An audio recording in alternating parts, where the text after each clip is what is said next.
-4 -9 এখন স্নো হচ্ছে না।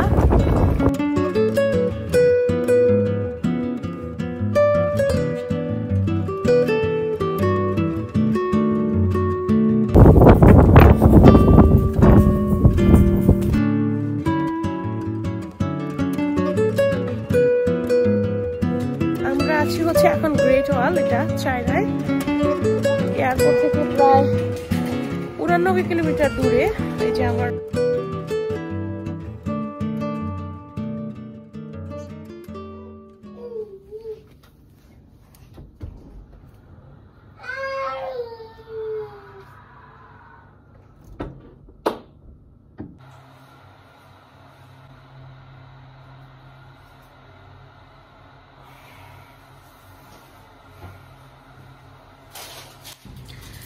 আসসালামু আলাইকুম।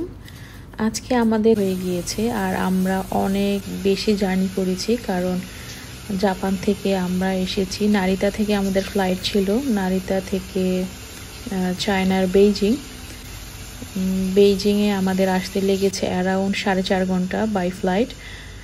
ওখানে ঠিকঠাক মতো ভিসা নিয়ে আমরা চলে আসি হচ্ছে হোটেলে, আর হোটেলটা ছিল দূরে, আমাদের আসতে প্রায় 1 ঘন্টা লাগে।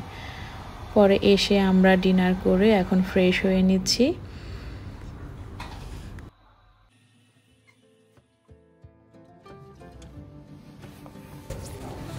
এর পরদিন সকালে আমি খুব আর্লি উঠে যাই। আমার মেয়ের হাজব্যান্ড ঘুমাচ্ছে, সে কিছুক্ষণ পর উঠবে। আমার যেহেতু কাজ আছে, আমি আগে উঠে রেডি শেডি হয়ে নিচ্ছি। আর আজকে আমরা যাব হচ্ছে একটা ভেরি হিস্টোরিক্যাল প্লেসে।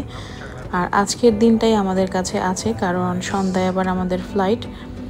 তো সারাটা দিন আমরা আজকে ঘুরবো। সারাদিন ঘুরতে পারবো না, কারণ 3 ঘন্টা আগে আমাদের এয়ারপোর্ট যেতে হবে।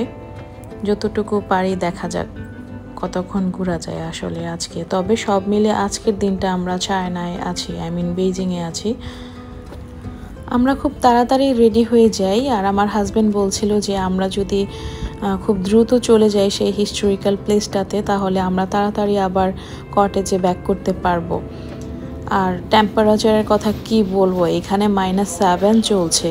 আমি আমার মেয়েকে বের করিনি, সে রুমে খেলা করছে। আর আমি আমার হাজব্যান্ড একটু ঘুরে ঘুরে কটেজ দেখছিলাম, কিছু ভিডিও ফুটেজ নিচ্ছিলাম, ছবি তুলছিলাম।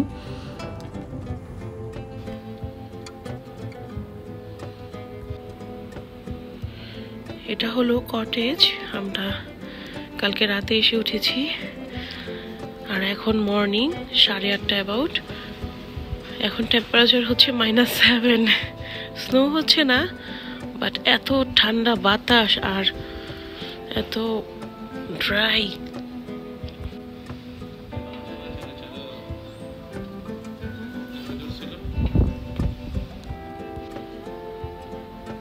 এই যে এটা হচ্ছে গ্রেট ওয়াল, আমরা এখানে যাব একটু পরে।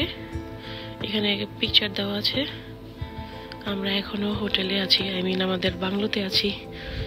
এটা হচ্ছে একতলা একটা বাংলো, অনেক সুন্দর। রাতে এখানে ক্যান্ডেল জ্বলে। See here. এখানেই আমাদের এত ঠান্ডা লাগছে। আমি তো চিন্তা করছি যে যেখানে যাব সেখানে টেম্পারেচার থাকবে -10। আমার মেয়ে হচ্ছে ইনফ্যান্ট, তখন আমার মেয়ের বয়স চলে হচ্ছে অ্যারাউন্ড 10 মাস। আমি আসলে চিন্তা করছিলাম যে আমি কি করব। আসি।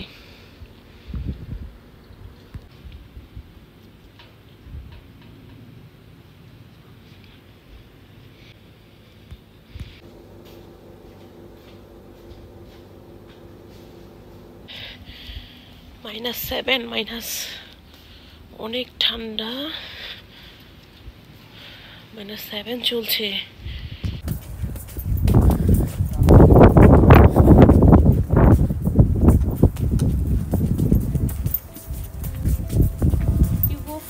You go front.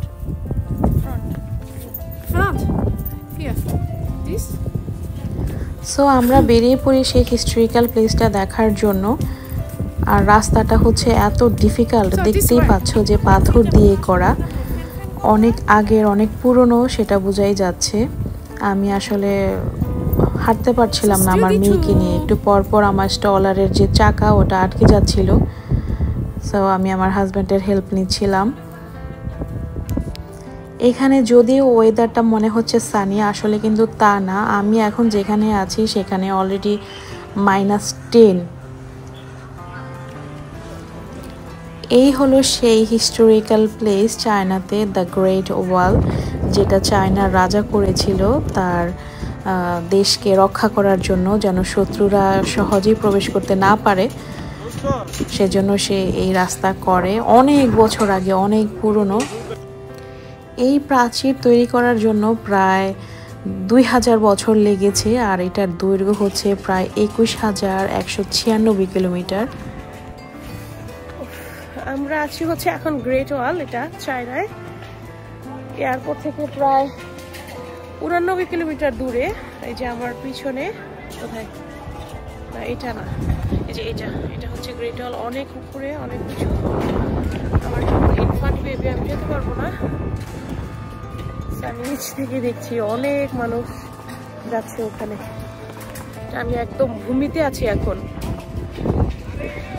আমার হোটেল থেকে বাই ওয়াক অ্যারাউন্ড 15 মিনিটস। ওখানে উঁচু কিছু টেম্পলের মতো আছে, আমি জানি না ওটা কি, আমি দেখতে পাচ্ছি না। So many crowded. আমার হাজবেন্ড আর আমার বেবি স্টোরে গিয়েছে, বিকজ হাই হিটের জন্য। এখানে টেম্পারেচার -8।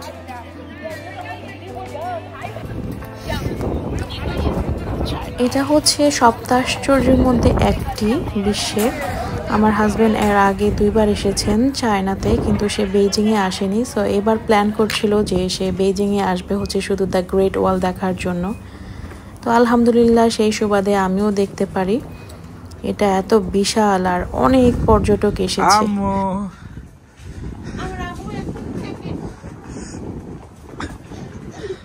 আম্মু, ফাতিমা, ফাতিমা, বাবা।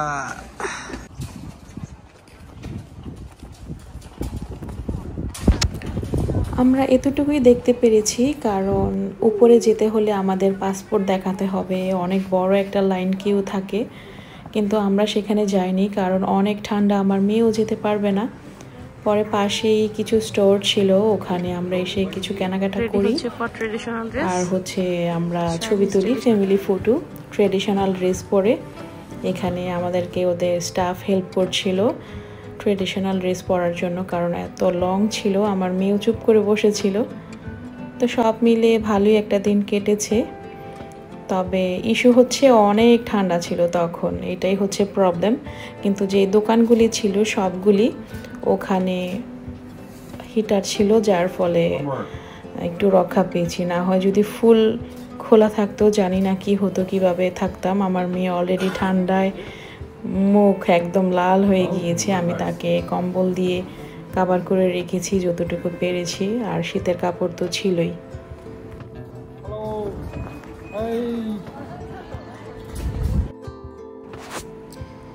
এখানে আমরা প্রায় 3 ঘন্টার মতো থাকি, আর অনেক পর্যটক আছে এখানে। প্রতি বছরই প্রায় 1 কোটিরও বেশি মানুষ এখানে আসে দ্য গ্রেট ওয়াল দেখার জন্য।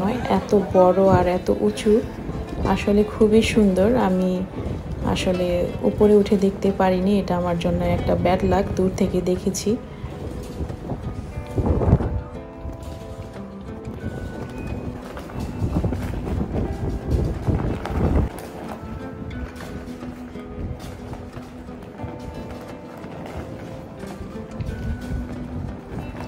আলহামদুলিল্লাহ সব কিছু মিলে আমাদের ভালোই কেটেছে। আমরা চলে যাব কিছুক্ষণ পর, কারণ আমাদের যেহেতু ফ্লাইট আছে আর মনে হচ্ছে যে ঝড় হবে। টেম্পারেচার -9 এখন, স্নো হচ্ছে না, টেম্পারেচার মাইনাসে চলে গেছে।